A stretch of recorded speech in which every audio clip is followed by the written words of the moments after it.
और एक और सेगमेंट की तरफ चलते हैं। ये भी एक बहुत इंटरेस्टिंग सेगमेंट हमारे पास मौजूद है, जहां पर हम जो करंट सोशल इश्यूज हैं या किसी भी किस्म की कोई भी ऐसा जो गेस्ट रिलेट करता है किसी इंपॉर्टेंट चीज़ से जो हमारी लाइफ में हमें नॉलेज होना बहुत ज़रूरी है, उसके लिए हमने आज यहाँ पर अपने गेस्ट को बुलाया। लेकिन उससे पहले हमारे सेगमेंट की तरफ चलते हैं, गेस्ट इन टाउन।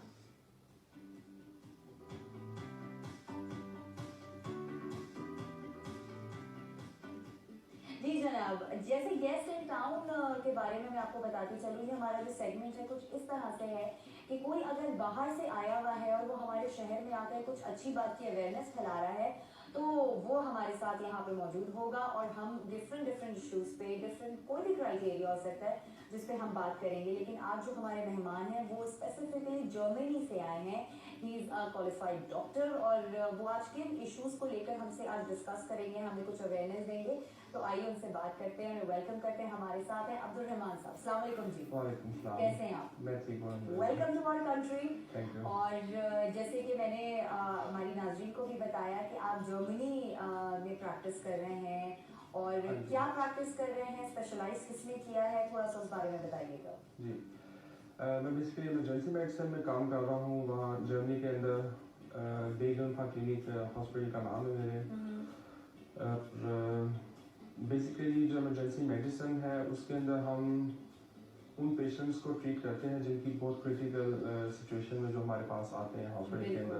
क्योंकि ये हमारे लिए इमरजेंसी तो समय है, लेकिन इमरजेंसी मेडिसिन वाले डॉक्टर ये आज हम थोड़ा सा हमारी नाज़रीन को बताएंगे कि बेसिकली इनका काम क्या होता है। आप किस तरह से पेशेंट्स को डील करते हैं, खाली मेडिसिन पे रखते हैं या कोई ट्रीटमेंट्स भी आप दे रहे होते हैं?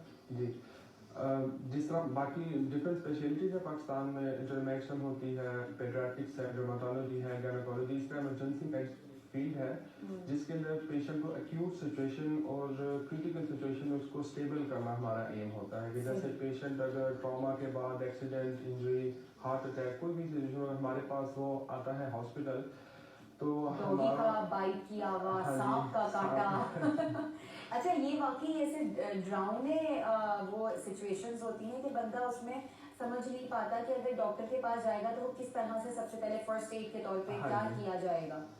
हाँ, लेकिन इसी चीज़ को हैंडल करने के लिए हमारी टीम मौजूद होती है। वहाँ पर एक डॉक्टर होता है, साथ 3 नर्सेज होती हैं, ब्लड देने के लिए डिफरेंट अमला होता है, यानी कि 7-8 डॉक्टर्स की टीम ऑलरेडी पेशेंट का वेट कर रही होती है हॉस्पिटल में।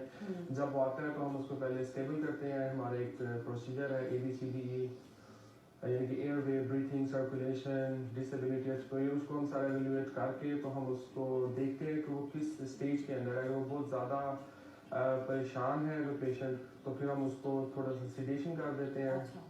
और अगर उसकी हालत और ख़राब हो रही है तो अगर इमरजेंसी में इंट्यूबेशन करनी पड़ जाए तो हम उसको उस सिचुएशन सारी चीज़ें अवेलेबल होती हैं, सब चीज़ें अवेलेबल होती हैं और हम उस तरीके से फर्दर जो है वो सही।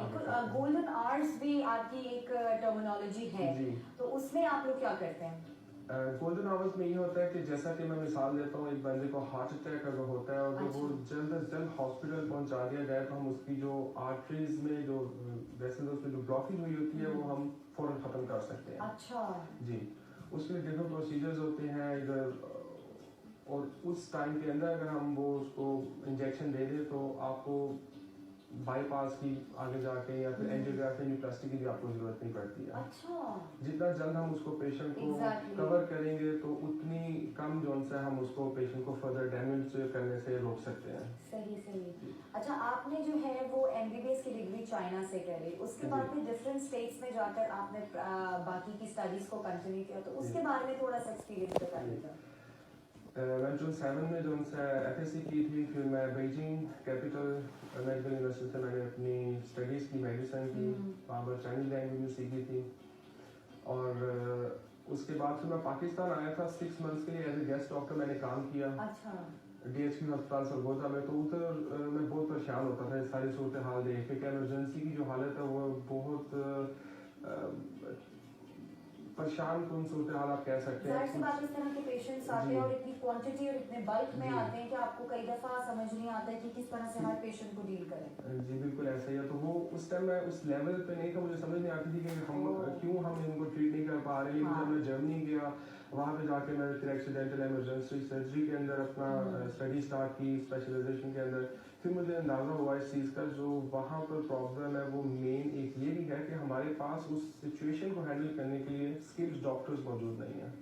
तो जिसकी वजह से वो सिचुएशन के मिस हैंडल हो जाती है, फिर वो जो पेशेंट्स हैं और डॉक्टर्स हैं उनके आपस में इख्तलाफात भी पैदा हो जाते हैं और दोनों साइड के लिए स्ट्रेस की सिचुएशन पैदा हो जाती है। बिल्कुल। अच्छा, कुछ डिफरेंस आपको काफ़ी डिफरेंस तो फील हुआ होगा जर्मनी में प्रैक्टिस करके, एंड देन फिर आप अभी खुद यहाँ पर एज ए गेस्ट डॉक्टर आए हुए हैं और आपने ज़ाहिर है यहाँ के हालात देखे होंगे, यहाँ की इमरजेंसीज के अंदर आपने काम किया होगा। तो आपको क्या लगता है कि यहाँ पर लोग इस चीज़ को समझने के लिए तैयार हैं कि आप जो तरीका लेकर आए हैं उस चीज़ को अपनाएं? जी मेरे ख्याल में डॉक्टर से मेरी मीटिंग्स हुई हैं। अच्छा। मेरी मिनिस्ट्री ऑफ हेल्थ में भी बात हुई है, डिफरेंट जो मिनिस्ट्रीज हैं उनसे भी बड़े अच्छे हमारी टॉक्स हुई हैं और वो सारे इस चीज़ को इसको इम्प्लीमेंट करना चाहते हैं पाकिस्तान में, क्योंकि ये एक बहुत बड़ा मसला है। इसके ऊपर काम स्टार्ट हो चुका है। शिफा हॉस्पिटल के अंदर रेजिडेंसी भी स्टार्ट प्रोग्राम इसका हो चुका है स्पेशलाइजेशन का, लेकिन अभी भी इसमें वो बहुत ज़्यादा काम करने की ज़रूरत है ताकि हम जो रूरल एरियाज़ हैं पाकिस्तान के PHQ, DHQ हॉस्पिटल, BHQ वहाँ पर कम से कम एक ऐसा डॉक्टर होना चाहिए जो कि इन सिचुएशन को अच्छे तरीके से हैंडल कर सके। बिल्कुल सही बात है। काम उन्होंने बहुत अच्छी पॉजिटिव हमारी टॉक्स रही हैं और उन्होंने हमसे इस चीज़ का वादा भी किया है कि इंशाल्लाह हम जो है इसके ऊपर इन्वेस्ट भी करेंगे। अच्छा। हुकूमत लेवल से हम इसके ऊपर जो है आपके साथ मिलकर काम करेंगे। अच्छा, और मेडिसिन का भी ताल्लुक है सारी चीज़ों, क्योंकि ये तो जो ट्रीटमेंट्स की आप बात करें मशीनों के थ्रू भी सारी मोस्टली हो रही होती हैं। कुछ स्पेसिफिक मेडिसिन भी होती है जो इमरजेंसी में आपको हर सिचुएशन में देनी पड़ जाए, वो अवेलेबल होती है यहाँ पे? छोटे हॉस्पिटल्स में कई बार अवेलेबल नहीं भी होती, लेकिन अच्छा। ज़्यादातर जगहों पर मैंने देखा कि मेडिसिन अवेलेबल होती हैं, लेकिन उनका जो तरीका कार है वो भी पता होना चाहिए किस तरीके से देनी है। कुछ मेडिसिन आपने किस मिलीग्राम में देनी है, कितने मिलीलीटर्स देने हैं, क्योंकि वो वेरी करता है पेशेंट टू पेशेंट। कभी कोई अगर बच्चा इमरजेंसी के उसमें आ जाए तो ऑब्वियसली आप उसको वो डोज नहीं दे सकते जो किसी बड़े को आप देंगे। बिल्कुल ऐसे ही है। तो वो जो उसकी डोजेज है वो बहुत इंपॉर्टेंट होती है और कुछ मेडिसिन बहुत स्ट्रॉन्ग होती है, जैसे एड्रेनालिन है उसमें आपने बड़ा ध्यान के साथ देनी होती है, नहीं तो ऐसे हो सकता है कि आप पेशेंट की जान बचाने की बजाय उसकी डेथ भी हो सकती है उसकी वजह से। और वो जो दवाइयाँ मौजूद होती हैं उनके बारे में भी स्पेशल कोर्सेज होते हैं कि उनको कैसे यूज़ करना है, उनकी बाकायदा क्लासेस होती हैं, उनका पता होना बहुत ज़रूरी है। बहुत ज़्यादा दवाइयाँ नहीं है इमरजेंसी मेडिसिन के अंदर। एक्यूट स्टेज में 8 से 10 दवाइयाँ मेन हमारी होती हैं, मेन 8 से 10। अच्छा, जो 70% केसेस में हम यूज कर रहे होते हैं। आप लोग के तो 24/7 वाली जॉब होती होगी, मतलब किस तरह से चीजें मैनेज होती हैं वहाँ पर? तो जो है स्ट्रेस लेवल काफी हाई होता है। अच्छा। तो 4-5 कप कॉफी भी पीनी पड़ती है। नहीं, यहाँ में मुझे कोई स्ट्रेस नहीं है। लोग समझेंगे मैं भी कॉफी पी रही हूँ, मैं किसी स्ट्रेस में, ऐसा कोई नहीं है बात। नहीं, बात पर यह है कि जी आंखें खुली रखनी पड़ती हैं। पेशेंट आते हैं, हमारा एक तो सिस्टम थोड़ा सा इस तरीके से है कि पेशेंट की केयर बड़ी इंपॉर्टेंट होती है। बेशक वो एक मिनिस्टर हो या एक नॉर्मल सिटीजन हो या फिर वो बंदा जो सड़क से आपको सबको एक नज़र से देखा जाता है। और हर किसी पेशेंट के लिए बहुत ज़्यादा हम यानी कि सीरियस होते हैं कि हमने उसको डैमेज ना हो जाए, उसकी जान बचानी है, उसकी अच्छी ट्रीटमेंट करनी है। एक दफ़ा ऐसे हुआ था कि ड्यूटी के दौरान रात को मैं थक गया था, सुबह 7 बजे ड्यूटी स्टार्ट हुई, रात को 5 बजे का टाइम था, मुझे फ़ोन आया कि एक मरीज उसको खारिश हो रही है थोड़ी सी। तो मैंने कहा अच्छा आप ठीक है, ये सिम्टम्स बताए, तो मैंने कहा आप इसको ना एंटी एलर्जी कोई दवाई इसको दे दें आप। तो फिर सुबह जो मेरा चीफ था उसने मुझे ऑफिस में बुलाया, तो उसने कहा कि इसकी वजह से आपको उसको एनाफिलेक्सिस भी हो सकता था, टर्म होती है, एलर्जिक शॉक हो सकता था, तो आपको ऐसे नहीं करना चाहिए था। यानी कि हार्ट अटैक तो बहुत आगे की बात है ना, अगर आपको। अच्छा, मतलब एक छोटी सी खारिश को भी आपने पहले पढ़ना है। हाँ जी। पेशेंट से और पेशेंट को सीरियस लेना है आपने। हर एक पेशेंट जब ड्यूटी में है तो आप ड्यूटी पे हैं और आपको अपनी ड्यूटी पूरी करनी है। सही बात हर है, सूरत में। बिल्कुल। ये आपने बात जो कही है ना वो वाकई सही की है, क्योंकि इस तरह की केस मेरे साथ भी हो चुका है। अच्छा। कि मुझे जो है वो एक मेरी ट्रीटमेंट चल रही थी आफ्टर माय प्रेगनेंसी, तो उसमें मेरे स्टिचेस में जो है वो इन्फेक्शन हो गया था। तो मैंने उसको इन्फेक्शन को ठीक करवाने के लिए जो उन्होंने मुझे इंजेक्शंस पूरे 1 वीक के लिए दिए थे, उससे भी मुझे हुआ ये कि वो मुझे मेडिसिन सूट नहीं करी और मुझे पूरी बॉडी पे एलर्जी हो गई थी। अच्छा। तो वो उसकी वजह से मैंने बहुत ज्यादा सिवियर कंडीशन में अपने आप को देखा। अच्छा। बुखार बहुत ज्यादा एंड देन बॉडी इचिंग बहुत ज्यादा। देन फिर मैं जब डॉक्टर के पास गई तो उन्होंने कहा आपको ये मेडिसिन नहीं लेनी चाहिए थी। आपकी पूरी जो रिपोर्ट्स थी, जो आपकी हिस्ट्री थी सारी, वो पहले डॉक्टर उसको देखता, उसके बाद आपको मेडिसिन देता। तो ये चीजें आई थिंक बहुत ज्यादा मैटर करती हैं। ये बहुत ज़्यादा मैटर करती हैं। वहाँ पर इस तरह भी होता है यूरोप में, जर्मनी में जहाँ पर मैं काम कर रहा हूँ, हम पेशेंट बेशक वो सीरियस है या नहीं सीरियस है, हम उसकी हमेशा हिस्ट्री लाजमी लेते हिस्ट्री हैं। सामने होनी हिस्ट्री चाहिए। लेते हैं, हम उससे पास मेडिकेशंस का लाजमी पूछते हैं, फिर हम उसका डायग्नोज करते हैं। ये बहुत बड़ी बात है कि डायग्नोज जो है ना, इसका मैं बहुत ज़्यादा कमी महसूस करता हूँ पाकिस्तान के अंदर। हम अच्छा। कुछ बीमारी को डायग्नोज ही नहीं करते। हम ज़्यादातर एक बीमारी को ट्रीट करते हैं, लेकिन हम पेशेंट को ट्रीट नहीं करते हैं जिसको बीमारी है। तो उसकी वजह से ये होता है कि एक चीज़ अगर हम उसको ठीक करना चाह रहे हैं, उससे 3-4 कॉम्प्लिकेशंस भी आगे जाके हो जाती हैं, क्योंकि हमें पता ही नहीं है कि उसको बुखार क्यों चढ़ा है। और समझ लीजिए कि डायग्नोज जो है ना, मुझे लगता है कि उस पर और ज़्यादा हाँ, क्योंकि फोकस होना हर चाहिए। बंदे की बॉडी पे जो मेडिसिन है वो डिफरेंटली रिएक्ट करती है। जरूरी नहीं है जो आप पे अगर पेन किलर रिएक्ट करेगी बिल्कुल वैसे ही मुझ पे भी रिएक्ट करे। सिंपल सी बात है। बिल्कुल ऐसे ही क्योंकि है। पेन किलर तो हम लोग नॉर्मली अपने घर में ऐसे यूज कर रहे होते हैं जैसे खाने की चीज होती है, जी, तो ऐसे ही है। उसको भी देखभाल कर इस्तेमाल करना चाहिए हर वक्त के। अगर आपको सर दर्द हो रहा है, कुछ है, हो भी सकता है कि माइग्रेन हो या किसी की और रीजन की वजह से हो रहा है, तो प्लीज मेक श्योर किया करें कि कोई भी छोटी सी भी चीज हो तो आप अपने पहले डॉक्टर के पास जाएं, उनसे अपनी पूरी टेस्ट वगैरह जो भी होता है वो करवाएं, देन फिर आगे उस चीज को प्रोसीड करें। और जो पेशेंट है उसको ये जरूर याद रखना चाहिए कि डॉक्टर्स को वो बताएं कि मुझे इस मेडिसिन से एलर्जी है। हाँ। और ये वाकया हुआ था, क्योंकि वरना डॉक्टर को कभी पता नहीं लगता। Exactly, नहीं पता चलेगा। पेशेंट्स के लिए बहुत जरूरी होता है। वो कहते हैं ना, वही नाज़िल तो नहीं होगी डॉक्टर को कि पेशेंट्स के साथ पहले ये कुछ हो चुका है। तो कुछ आपका एम है अपनी लाइफ में? ज़ाहिर है आपने ये जो इमरजेंसी मेडिसिन में अपने आप को स्पेशलाइज किया है, फिर आप जर्मनी में काम कर रहे हैं, फिर उसके बाद यहाँ पाकिस्तान आए। इज देयर एनी एम कि आप कुछ चीज़ें चेंज करना चाहते हैं या कुछ इंट्रोड्यूस करना चाहें मजीद? हाँ जी, मेरा एम ये है कि बेसिकली जब मैं जर्मनी गया था तो मैंने ऑर्थोपेडिक सर्जरी में काम स्टार्ट किया।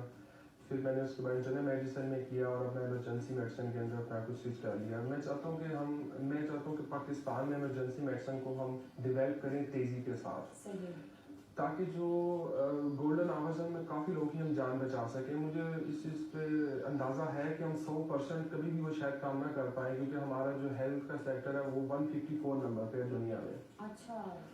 लेकिन मैं चाहता हूँ 100% अगर हम ना करें तो हम 70, 60, 50, 30% भी कर लेना तो बहुत ज़्यादा इम्प्रूवमेंट शुरुआत इनिशियल स्टेज से कम आहिस्ता आहिस्ता ही होती है, फिर खतरा खतरा करके दरिया बनता है। बिल्कुल ऐसे ही। और तो मुझे इसीलिए इस पे बहुत ज़्यादा उम्मीद भी है। मैं बहुत पॉजिटिव इंसान हूँ, हमेशा पॉजिटिव सोचता हूँ। जर्मनी में मुझे लोग कहते हैं, मेरे फ्रेंड्स से, तुम बहुत ऑप्टिमिस्टिक हो। अच्छा।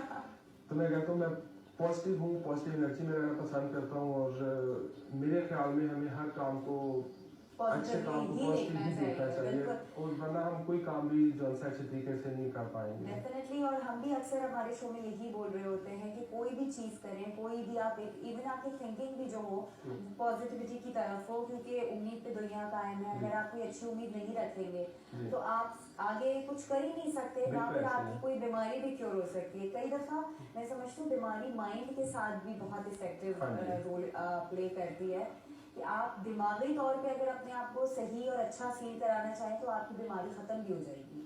ऐसा होता है? नहीं होता है, ऐसे भी होता है। स्ट्रेस बहुत इम्पोर्टेंट रोल अदा करती है, क्योंकि इंसान जब डिप्रेशन में चला जाता है फिर उसके लिए हमारा एक स्पेशल डिपार्टमेंट होता है साइकोलॉजी का। वो फिर पेशेंट्स उनसे उनके साथ कंसल्ट करते हैं सारा कुछ। और दूसरा जो मैंने बताना था कि मेरी वाइफ जो उनसे माशाल्लाह वो डॉक्टर है, न्यूरोलॉजी में काम कर रही हैं। 3 ब्रदर इन लॉज हैं जर्मनी में, वो भी डॉक्टर हैं। फुल फैमिली बैकग्राउंड आपका जो है वो डॉक्टर है। और सारे जो उनसे हैं वो पाकिस्तान में आके नेशन को सर्व करना चाहते हैं कि हम किसी तरीके से जो हमने वहाँ पर तालीम हासिल की है वो हम पाकिस्तान में लोगों तक हमारे से कोई फायदा पहुँच सके। ये तो बहुत अच्छी बात है। और मेरे पास आज ATV की तवज्जुह से जितने भी हमारे नाज़रीन देख रहे होंगे उन्हें पता चला होगा और आपको प्लेटफॉर्म जरूर मिलेगा इन सारी चीज़ों का। शुरुआत तो आपने कर ही दी है, आहिस्ता आहिस्ता आप जो है वो पूरी फैमिली को इस तरह ले आइएगा ताकि उनकी जो पॉजिटिव थिंकिंग है वो भी यहाँ फैल सके और हमारी आवाम को फ़ायदा हो सके। Thank you so much Abdul Rahman साहब, बहुत इम्पोर्टेंट चीज़ों के ऊपर आज हम लोगों ने डिस्कस किया है, और जाहिर है ये चीज़ें हमारी नॉर्मली लाइफ में बहुत चल रही होती हैं। हार्ट अटैक्स भी काफ़ी हो रहे होते हैं फैमिलीज़ में। अल्लाह ना करे किस तरह की किसी को चीज़ हो, लेकिन दिस इज़ नेचुरल, होता है। बहुत सारी चीज़ों में हम एमरजेंसीज में जाते हैं तो हमें पता होना चाहिए, डॉक्टर्स को भी स्पेशली एंड पेशेंट्स को भी, कि हमने किस तरह से अपने आप को ट्रीट करवाना है, और डॉक्टर्स को पता होना चाहिए कि उनको किस तरह से ट्रीट करना है अपने पेशेंट को। यहाँ ब्रेक का वक्त हुआ है, एक ब्रेक लेते हैं, उसके बाद वापस आते हैं।